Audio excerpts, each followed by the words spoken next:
Imagine waking up and going through your day with flashes of last night's dream quickly popping in and out of your mind as a depressing sense of dread dampens your normally outgoing personality. You're on a mini vacation, and as you watch your kids happy with the anticipation of the day's planned ski trip, you keep having brief memories of being outside in the snow the night before. Yet every time you try to focus on the picture in your mind's eye, it flees before you can attach any meaning to or digest any information from it. You keep seeing the terrifying look of an owl's eyes, and it seemed like it was staring at you through the window to your bedroom the night before. You think of asking your wife if she remembers an owl looking into your bedroom, but you shrug it off as you try to enjoy your trip. Suddenly, a very strange picture flashes before your eyes as you see a blue, indescribable being moving up and about and into the foot of your bed as it seems to be communicating to an even more terrifying, giant insect-looking creature as they both have their gaze upon you while you lay there paralyzed. You again blow this off and assume you had a very realistic nightmare the night before, as you again try to focus on your family. You still can't shake the feeling of angst as you realize you just missed what your wife just said as your mind keeps chasing these fleeting, flashing memories. Then as you make yourself concentrate to the point you almost started to enjoy the day's events, you remembered something from the night before that definitely shouldn't be. This memory was different.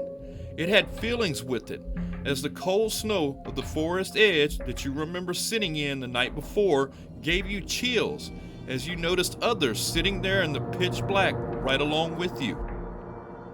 Suddenly a bright light from above shines down and illuminates you and the others as you feel the feeling of terror starting to cause your heart to race.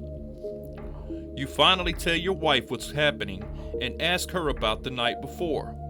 Oddly enough, she tells you that it's odd you asked about an owl because she had a dream of an owl and it was flying around your bedroom, but you both know this couldn't be as there was no doors or windows open.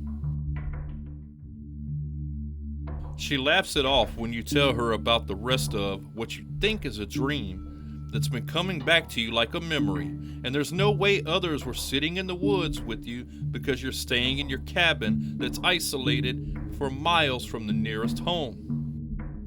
You laugh it off as well and force yourself to smile and pretend to be happy as you pretend to enjoy the rest of your day. That night, while trying to laugh off the scenes you were seeing the entire day, you decide to cut the mini vacation even shorter and head back to town the following day. Something keeps telling you that you must see a doctor, as somehow you know something is physically wrong.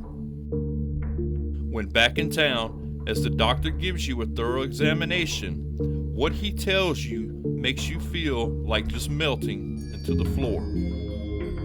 The doctor actually suggests hypnosis and hands you a card to a psychiatrist who specializes in hypnotic regression. Then you think it over and call and tell him your story.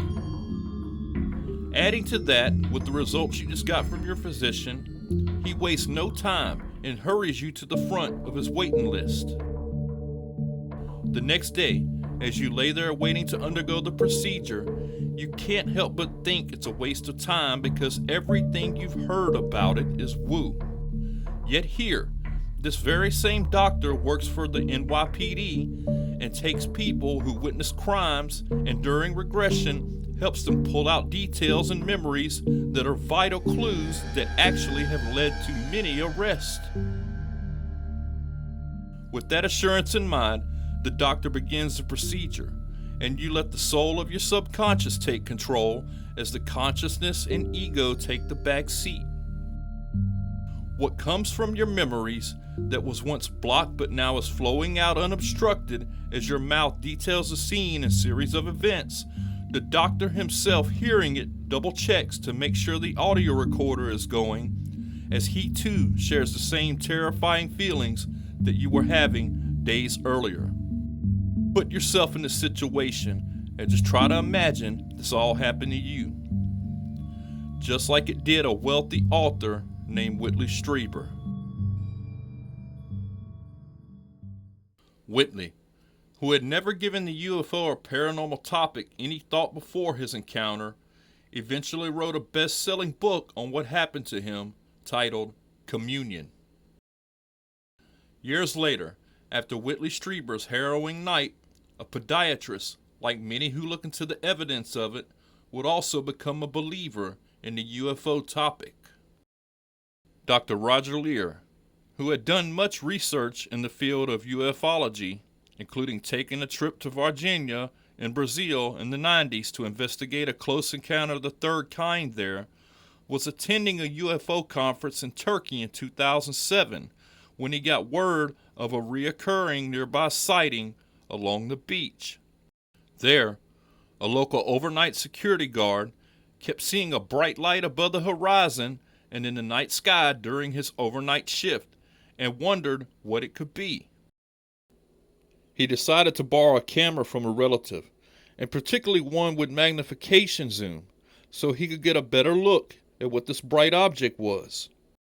What he filmed is one of the most spectacular yet least known UFO videos that's ever been documented. Dr. Lier decided, after hearing of this, that he would track down the security guard and investigate the incident himself. What Dr. Lier didn't anticipate is that this anomalous light in the sky would also be waiting there for him and for hours that night. As he looked through the recording viewfinder of the local security guard's camera, Dr. Lier went from a believer to a witness in the phenomena. The craft also appeared to change shape several times that night, and at one of these occasions, what looks to be occupants aboard this craft are visible as the craft sits stationary, several degrees above the horizon. Dr. Lier also became a witness to the many mysteries of this phenomena in another particular way, a way that seems to be the most personal and terrifying to its victims.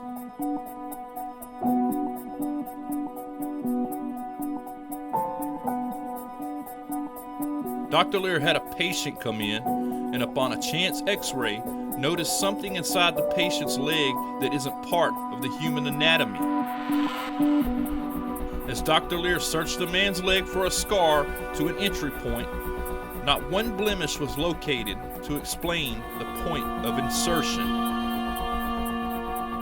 As the patient became curious and decided it best to have surgery and see, Dr. Lier obliged, and what he extracted from the man's leg is still a puzzle to this day. Lier took out a tiny metal-looking object that somehow the patient's own body accepted as part of his anatomy and had nerves and even blood vessels attached to it.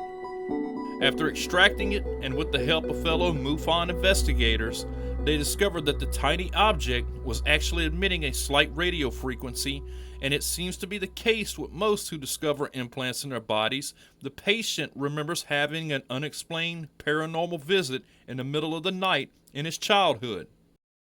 Dr. Lier, up until the time of his death, had removed over a dozen implants from over a dozen different patients with this very same theme of unexplained nighttime visitations being a common occurrence.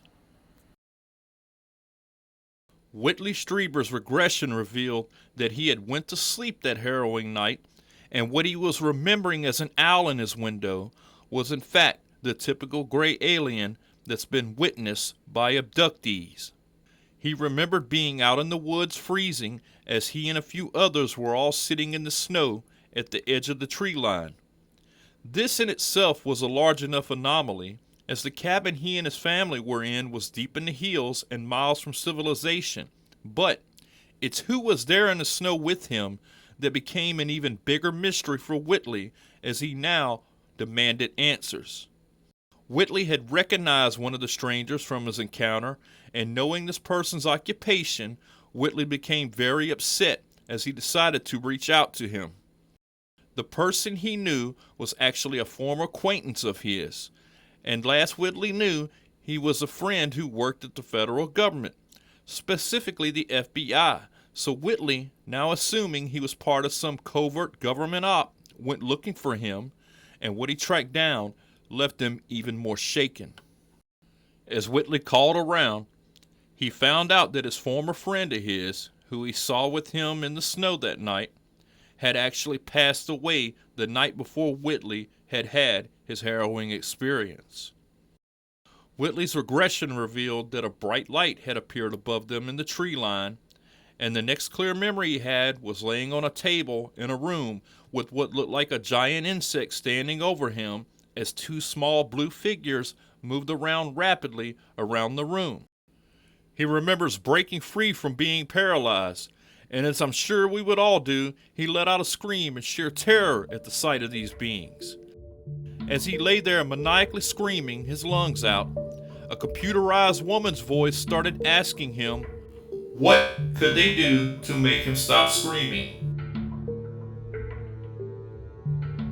The doctor's results from Whitley that scarred him so deeply had showed that he had been anally raped. Dr. Lier, who had taken out many implants from abductees over the years, knew of Whitley's story and learned that Whitley too had a strange implant. This implant, Dr. Lier observed, was probably one of the most unique, as it would often flare up and start radiating heat. But the stranger thing about it was that when Whitley's doctor tried to extract it from right below his skin, as soon as the scalpel got near it, it moved. It did this several times till it was eventually pinned down and extracted.